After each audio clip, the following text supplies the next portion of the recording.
Hey gals, guess what? It's that time. Yeah, we're talking about menopause. Menopause? Menopause.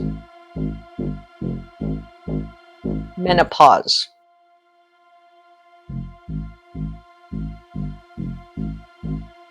Can't get away from it. That's why I'm here. There are some things that we can do to help relieve symptoms of menopause.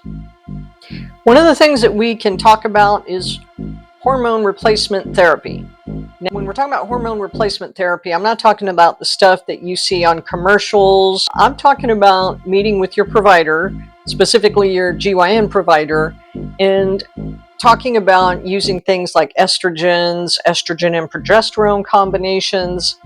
Yeah, these are effective medical treatments, proven scientifically, evidence-based, lots of research. It can come in the form of a pill, of a patch, vaginal ring. So there's lots of different ways that estrogen can be delivered to our body. Again, these are things that you do have to talk to your provider about to get a prescription for to help treat your menopause or premenopausal symptoms. And I think one of the big things that gets lost in any of the discussion when taking estrogen is in menopause, decreased estrogen actually increases our risk of osteoporosis. So what can we do? Strength training. That's right, strength training. So estrogen in combination with lifestyle changes, nutrition, exercise, specifically strength training. Strength training helps maintain your muscle mass and increase your bone density.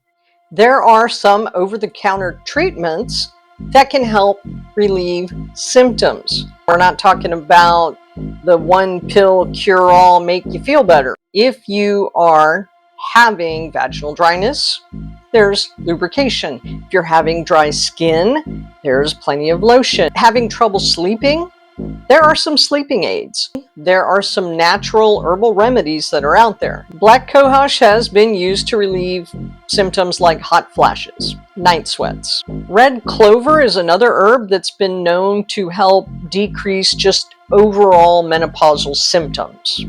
Flaxseed has been known to help decrease moodiness, mood swings, things like that. When we're talking about herbs, herbal treatments, natural remedies, it's all fine and good. Make sure you talk to your provider and let them know, as some of the herbs and natural remedies can interact with any current prescription medication you might be taking right now. Yeah, okay, great, Irene. What about you? Well, in my case, guess what? I couldn't do estrogen. I actually have an intolerance, and it's actually listed in my medical record as an allergy to estrogen. In discussion with my primary care provider and my GYN, we landed on an alternative treatment that's been known in studies to work effectively. At a very low dose, certain types of antidepressants can help relieve your menopause symptoms. In my case, the low-dose antidepressant that was prescribed to me is known as an SNRI, serotonin norepinephrine reuptake inhibitor. When I started, it was great, but by the third day, my symptoms were gone almost totally. I was feeling really great. Who knew? Either the low-dose antidepressant was working so well that my symptoms were gone, or that the antidepressive part of it was working and I was feeling so good, I didn't care that I was having a hot flash, right? Basically, several years down the road now, having started that, I'm so grateful that I've started taking that. For menopause, what I'm understanding, current hormone therapy is estrogen or estrogen and progesterone. Is that still kind of the case? Yes, absolutely. Estrogen is still the most effective treatment for menopausal symptoms. Progesterone is added. If you have a uterus, you have to get progesterone as well. If you don't have a uterus, you don't have to have progesterone added to it. Okay, well, that's exciting. If you have a uterus, you get a little extra bonus. With the estrogen, it can come in several forms, right? You can take. There's also transdermal. Oh There's yeah, the patches. topical, like a vaginal cream. There's a vaginal ring.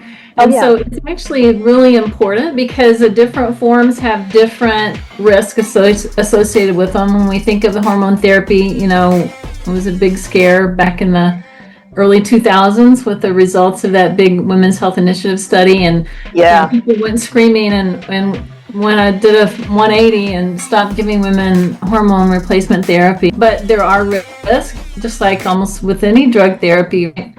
But you can mitigate those risks by, one of the ways is with the dosage form. There are some side effects that can happen with hormone therapy. You did mention blood clots, possible other side effects as well, correct?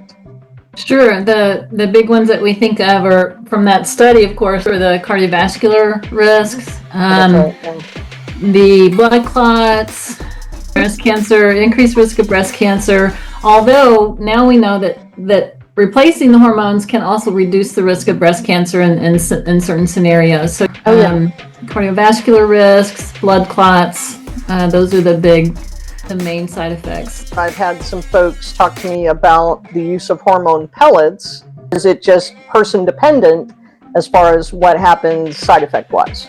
What I'm going to say about the pellet therapy, it's very popular. It makes you feel really good. In addition to the estrogens that they give you, usually they also give you testosterone. They're not necessarily natural. They're still synthetic hormones. But I think the real risk with these are there's no regulation of these products. There's no oversight. There's no real data that have studied the different dosage forms. Them are compounded and you get risk associated with that. So, you know, do your homework, be careful about it. It's not something that I would necessarily recommend. They also do a lot of levels.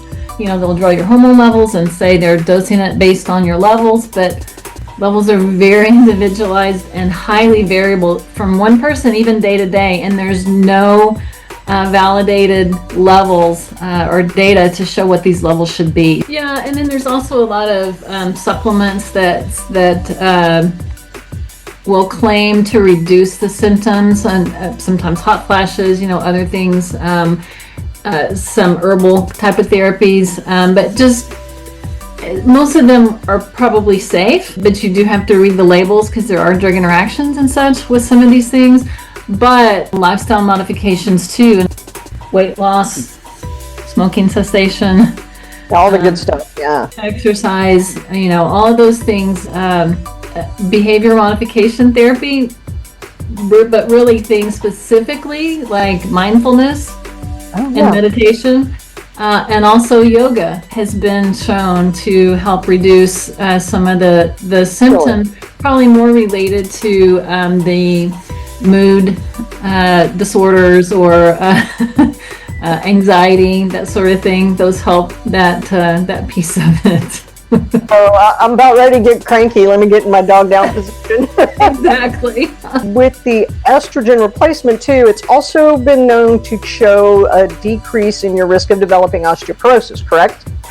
Absolutely. Osteoporosis is a big one. So it reduces the risk of bone fractures, and that's just a normal part of, you know, the aging process. But when the estrogen declines, then your risk of osteoporosis increases dramatically. So then, if you go back to behavior modification, doing things like strength training will help you, one, maintain your muscle mass, which will then two, increase your metabolism and hopefully help you with your body composition, and three, maintain your bone density.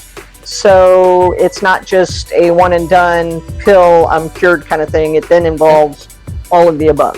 Absolutely correct. And protein becomes really important. Two big points that I would, you know, tell women: you don't have to suffer. You don't have to suffer. You know, some people still try to make women feel bad.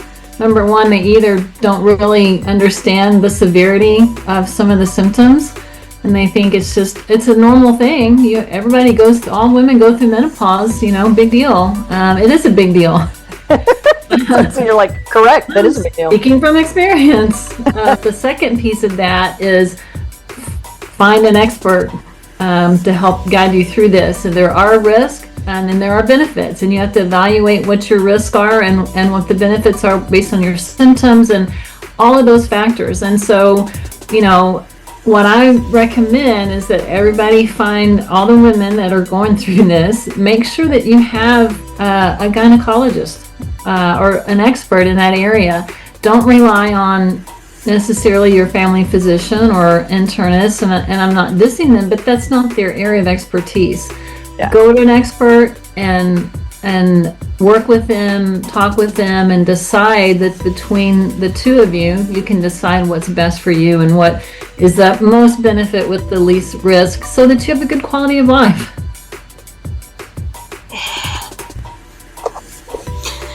Hey, Kay, thanks for your talk today on medications, over-the-counters, and herbal supplements. Greatly appreciated. Drop your comments. Get up, get out, get something.